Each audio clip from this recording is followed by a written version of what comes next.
Okay folks, I made it here to Wisconsin, and as promised I'm going to show you this newest acquisition to the collection. So special thanks to my friends Ken and Sherry for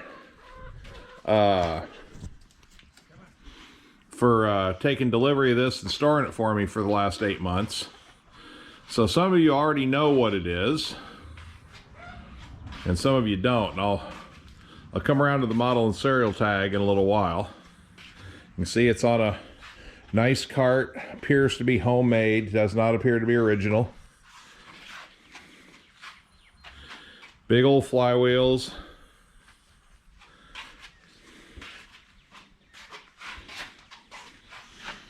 And a lot of you know what it is now. The light's not the greatest in here. We'll come on around here and you can start to see what's going on now. The guy I got it from did tell me about this. I want to get a good picture of it here, where the flywheel tooth is chipped off there, but that shouldn't be a major problem.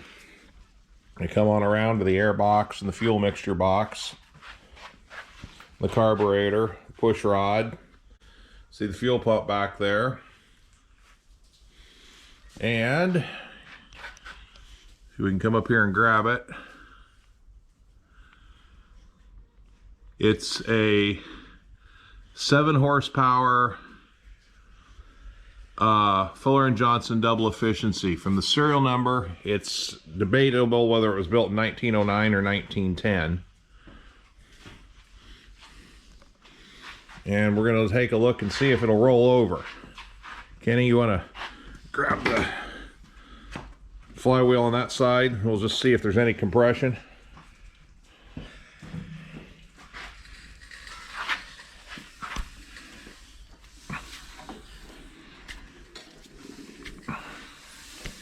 There's a little bit, but the rings are pretty stuck on it. It doesn't have much in the way of compression at all. And it's sat for a number of years, and the guy was honest and told me about it. So I'll have to take it apart and re-ring it. The other things I want to change, like these nuts are Galvy, zinc plated, cadmium plated, so those aren't original. I'll change those out with an original unfinished nut. And then this isn't the original muffler.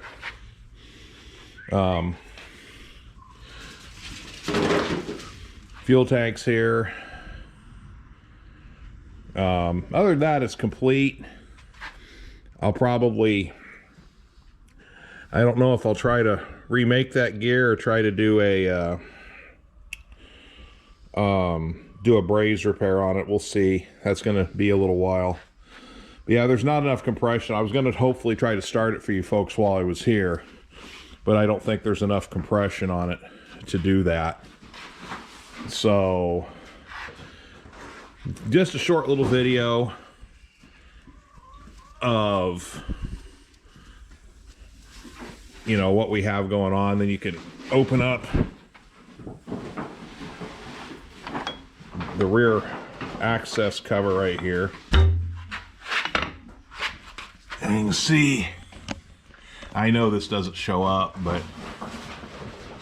they redid all the Babbitt on this. And that's one of the things that happens with the double efficiencies, is they're so heavy they wear the Babbitt out and then they break the cam gear, and that's what happened on this one. So it's been re-Babbitted. There's no slop in it whatsoever. All in all, it's a good little engine. And then when you figure he advertised it as a 5 horse and it's actually a 7 horse, that also helps. Looks like it's still got its water screen in the hopper. Close this up here.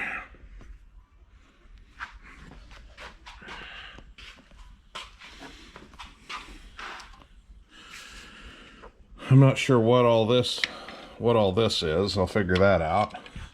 You've got this cover. The handle's been welded on.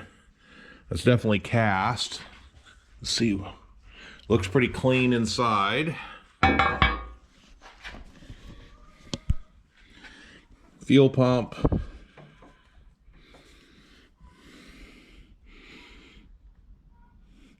All in all, this engine hasn't been run a tremendous amount in its life, I don't believe. And I also believe from the serial number, he had told me this is 1909 or 1910, but I believe from this serial number, this one might be even earlier. And this is your igniter here, your flipper igniter. So all in all, I'll have to take the piston out of it and try to free up the rings, and I'm not going to do that here. I just told you folks I'd show you the latest addition to the collection, and there she is. So I may get some videos of this getting loaded up for the trip back to Wyoming. And looks like my T-handle's missing on my valve here.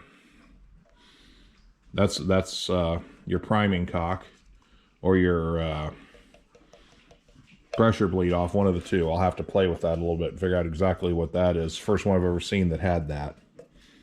So I'm going to sign it back off here, and we'll hopefully get some video of it getting loaded up. Have a good day. Okay guys, I want to welcome you back here. We're back from Wisconsin. You can see we got a little road grime on the engine here. I wanted to come out and video. We got a decent day here. Try to get a little better light on it and show you, fuel pump's right there. It's locked, so I'll have to free that up. Split hub flywheels of a double efficiency. Got the factory fuel line there. The push rod's a little adjustment. That is not the factory muffler. But the other thing I wanted to do is apologize. I'm trying to get a video out a week or more, and we got home from Wisconsin, and the computer I use for my editing and uploading died. So I'm waiting on a new computer to come in. Okay, you see where the bleed valve, where the sight glass used to be. You look here, almost looks like a crack, but it's not, just where water ran down.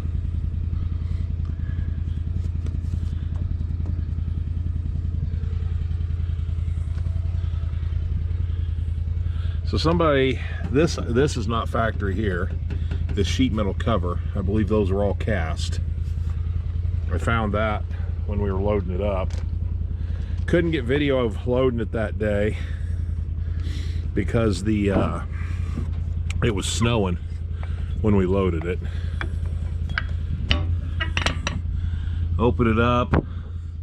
We got some rust in here, to be expected. It's been sitting a long time. I was hoping we had a little better light out here tonight.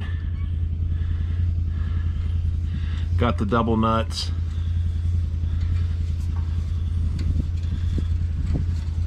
And again, see, there's almost no compression.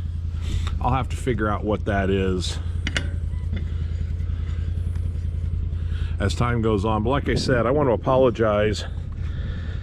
I ordered a new computer yesterday. It's supposed to be here Tuesday, I believe. This is Friday night. So as soon as I get all this edited and cut together, I'll get it uploaded. So, but that will be one of our first ones we do when the house is built. We got the cast hopper cover. I pulled the sight glass off of it so it didn't get broken on the trip home. I need to put that back on, keep my water out of there.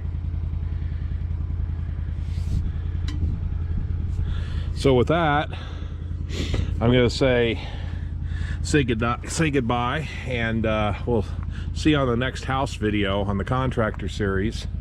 I have some horror stories on that as well, complete with damaged wheelchair lifts and argumentative suppliers, and just more fun and games you get to deal with when you're your own contractor.